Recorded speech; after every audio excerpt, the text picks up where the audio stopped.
আসসালামু আলাইকুম। ভিডিওটা সবাই সর্বোচ্চ শেয়ার করে ছড়িয়ে দিন। আসসালামু আলাইকুম।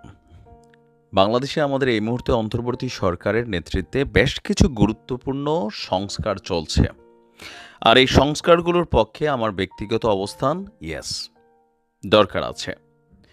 বাংলাদেশ নামক রাষ্ট্রে আমাদের বিভিন্ন গুরুত্বপূর্ণ দায়িত্বশীল ব্যক্তিরা আছেন চেয়ারে, কাগজে কলমে। কিন্তু যখন কোনো সরকার ক্ষমতায় বসে, সেই ব্যক্তিরা তাদের যে ক্ষমতা সেটা আসলে প্রয়োগ করতে পারে না। এটার বেশ কিছু কারণ আছে যে মানে সংবিধানের আলোকে কিছু কিছু জায়গায় প্রধানমন্ত্রী, রাষ্ট্রপতি, প্রধান বিচারপতি এরকম বিভিন্ন কি পয়েন্টগুলোতে এত পরিমাণ ক্ষমতা কানেক্টেড হয়ে আছে যে বাকি সেক্টরগুলোতে তারা বিশাল ধরনের একটা প্রভাব বিস্তার করতে পারেন।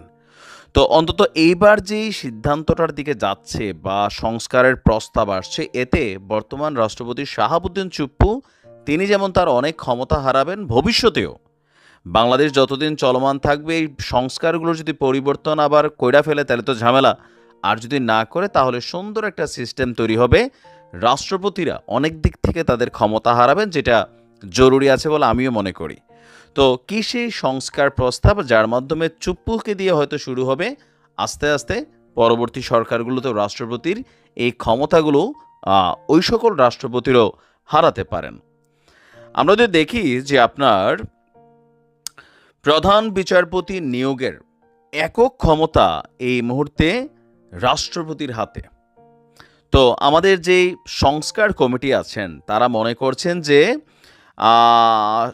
প্রধান বিচারপতি নিয়োগের যে একক ক্ষমতা রাষ্ট্রপতির হাতে রাখার সাংবিধানিক বিধান আছে সেটাকে সংশোধনের প্রস্তাব করা হয়েছে। এতে বলা হয়েছে বিচার বিভাগের স্বাধীনতা, নিরপেক্ষতা সমুন্নত রাখা এবং কার্যকারিতা নিশ্চিত করা অনেকাংশে নির্ভর করে বিচার বিভাগের নেতৃত্ব দানকারী তথা শীর্ষ ব্যক্তি হিসাবে প্রধান বিচারপতির উপর।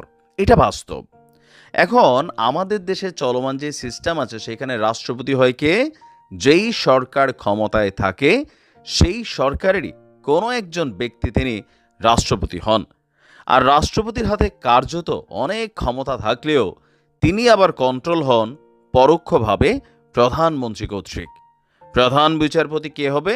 রাষ্ট্রপতির হাতে ক্ষমতা থাকলেও কোথাও না কোথাও এই সিদ্ধান্তগুলো দলের পক্ষ থেকে আসে।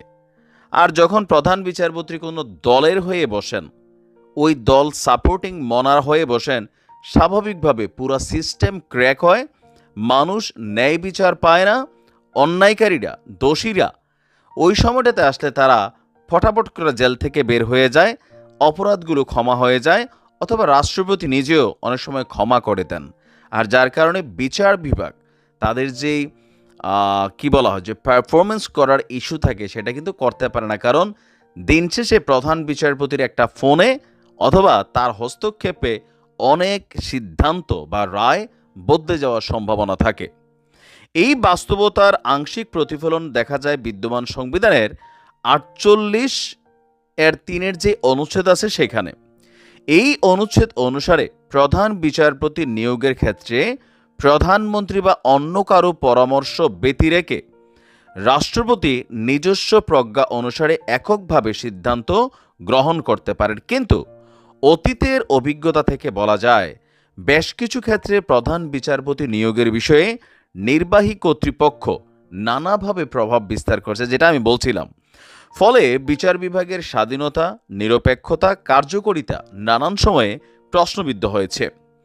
কমিশন মনে করছে প্রধান বিচারপতির নিয়োগকে নির্বাহী কর্তৃপক্ষের প্রভাবমুক্ত করার লক্ষ্যে সংবিধানে এই মুহূর্তে এই মর্মে বিধান থাকা প্রয়োজন যে রাষ্ট্রপতি আপিল বিভাগের কর্মে প্রবীণতম বিচারককেই প্রধান বিচারপতি নিয়োগ করবেন। অর্থাৎ প্রধান বিচারপতি নিয়োগের ক্ষেত্রে রাষ্ট্রপতির একক স্বেচ্ছাধীন ক্ষমতা প্রয়োগ বা অন্য কোনো বিকল্প পদ্ধতি রাখা যাবে না। এটা গোড়া একটা ওয়ে।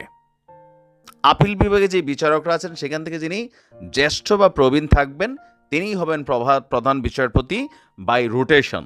কিন্তু সেইটার বিপরীতে এই দেশে এখন যেগুলো হচ্ছে ওই যে রাষ্ট্রপতি, আমি যে কথাগুলো বলছি একটু আগে ভিডিওর প্রথমে, এই জিনিসটাই হচ্ছে আর যেটা সংস্কারের মধ্যে উঠে এসেছে।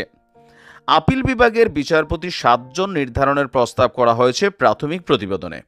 যে আপিল বিভাগে 7 জন বিচারপতি থাকবে।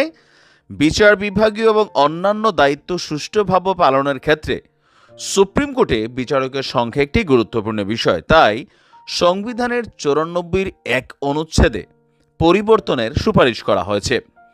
বলা হয়েছে যে আপিল বিভাগে বিচারকের ন্যূনতম সংখ্যা হবে 7 এবং প্রধান বিচারপতির প্রয়োজনীয়তা অনুযায়ী তার বেশি বিচারক নিয়োগ করা হবে। আর আরও বলা হয়েছে প্রধান বিচারপতির প্রয়োজনীয়তা অনুসারে প্রয়োজনীয় সংখ্যক বিচারক সময়ে সময়ে হাইকোর্ট বিভাগেও নিয়োগ করা হবে। আর এখানে আরও বিভিন্ন রকম মন্তব্য তারা নিয়েছেন। তবে রাষ্ট্রপতির হাতে যে ইস্যুটা আছে, আমি মনে করি এটা খুবই গুরুত্বপূর্ণ। যে কোনো একটা দেশের নাগরিকরা একটা স্বাধীন রাষ্ট্রের ফিল তখনই পান যখন মিনিমাম 2টা সেক্টর কাজ করে। এক হচ্ছে আইন শৃঙ্খলা বাহিনী। আমরা যে সকল দেশে বসবাস করি, এই দেশে আমরা বিদেশি হিসেবে আইনের যতটুকু সুযোগ পাই, একজন এই দেশের মানুষ সমান সুযোগ পায়। এখানে সে এমপির ছেলে, মন্ত্রীর ছেলে, আমি বিদেশি বা আমি সাধারণ মানুষ, এগুলোর কিন্তু কোনো পার্থক্য নাই। পুলিশের কাছেও নাই, আদালতের কাছেও নাই।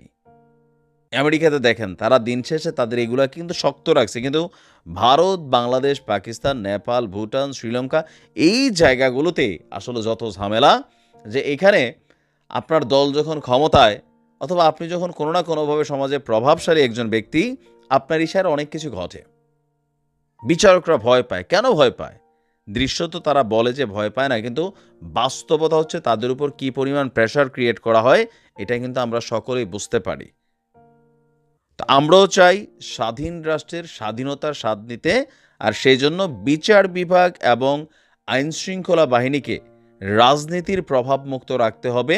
সেখানে যাদেরকে নিয়োগ দেওয়া হচ্ছে, একজন পুলিশের কনস্টেবল থেকে একদম সর্বোচ্চ আইজিপি, এই সার্কেলটা, বা একজন সাধারণ বিচারক থেকে, নিম্ন আদালতের একজন বিচারক থেকে একদম প্রধান বিচারপতি, এই টোটাল সার্কেল জাজ যারা আছেন তাদের প্রত্যেককে নিরপেক্ষ হতে হবে।